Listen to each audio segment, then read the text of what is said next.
दुर्योधन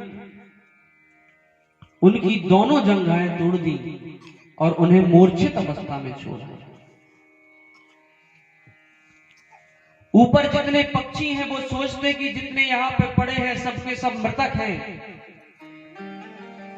जहां उनका मन पड़ता वहां वो आते और शरीर को नोचते, खाते और उड़ जाते। दुर्योधन के शरीर को भी सोचते कि ये भी मृतक है,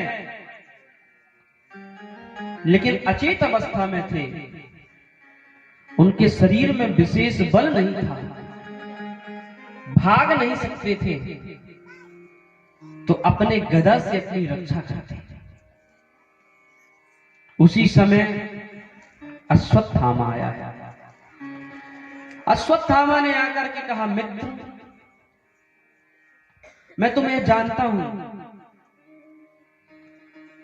मैंने तुम्हारा ठाठ बाट भी देखा है, राज्य साम्राज्य भी देखा है, और आज तुम्हारी ये स्थिति भी देखा है। मैंने कितनी बार कहा तुमसे कि मुझे सेनापति बना दो, लेकिन तुम मेरी एक बात ना माने। मुझे तुम सेनापति बना देते तो आज ये समय नहीं आता।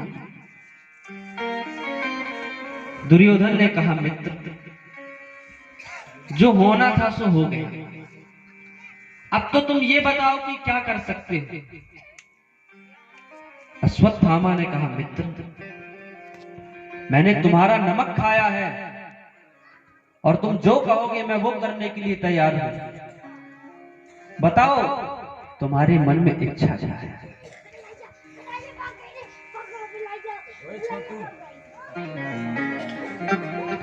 उन्होंने कहा, बताओ तुम्हारे मन में इच्छा क्या है। दुर्योधन कहता है, मित्र, मुझे इस बात का बड़ा कष्ट है कि हम 100 भाई थे, 99 मर गए हैं, मैं बचा हूं, मैं भी कुछ देर बाद समाप्त हो जाऊंगा।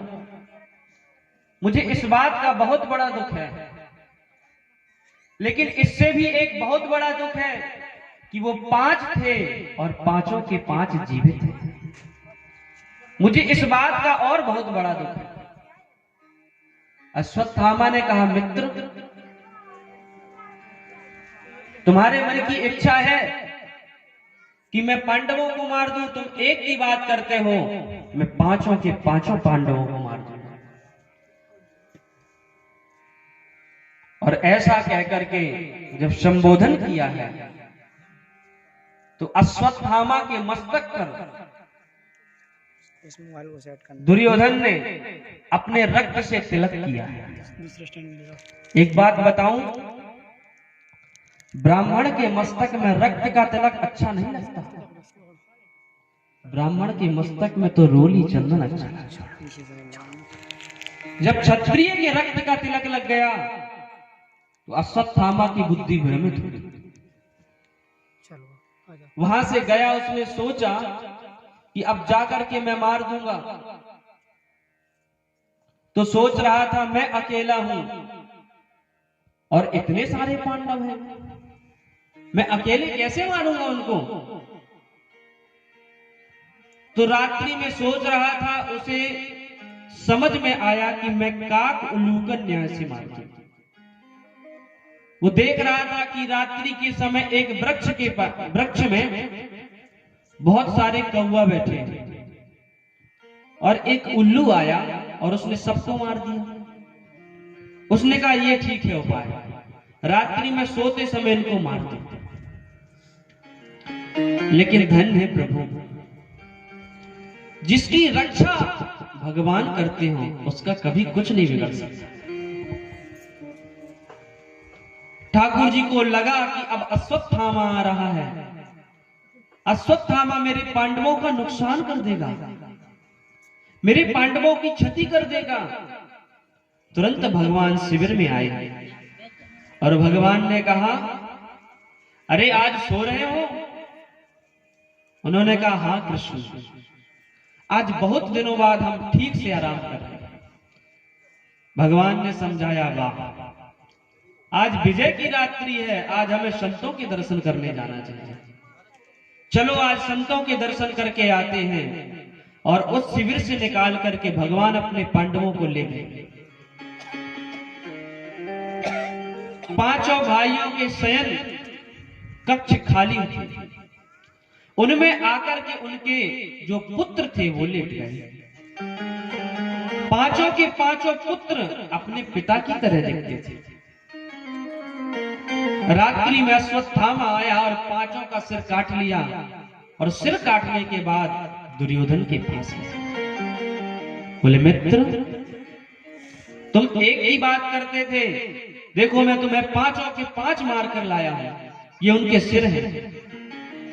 दुर्योधन प्रसन्न हो गया, बोले वाह, जो काम मैं इतने दिनों से नहीं कर पाया, इतना महासंग्राम हुआ, तुमने आज एक दिन में कर दिया।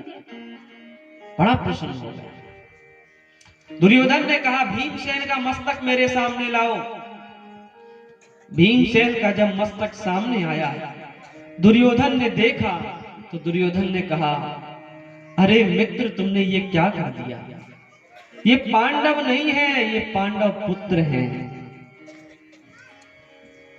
तुमने तो मेरे वंश में हम लोगों को पानी देने वाला भी नहीं छोड़ा, और बहुत दुख हुआ उसे, तो समाप्त हो गया। अश्वत्थामा ने सोचा कि अगर पांडव जीवित हैं तो वो मुझे जीवित नहीं छोड़ेंगे। वहां से तुरंत भागा। प्रातःकालीन सूर्य उदय हुआ। द्रौपदी अपने बच्चों को जगाने गई। एक मां अपने 5 पुत्रों को जगाने जा रही है। जब उसने अपने 5 पुत्रों को मरा हुआ देखा, जिनके धड़ तो है लेकिन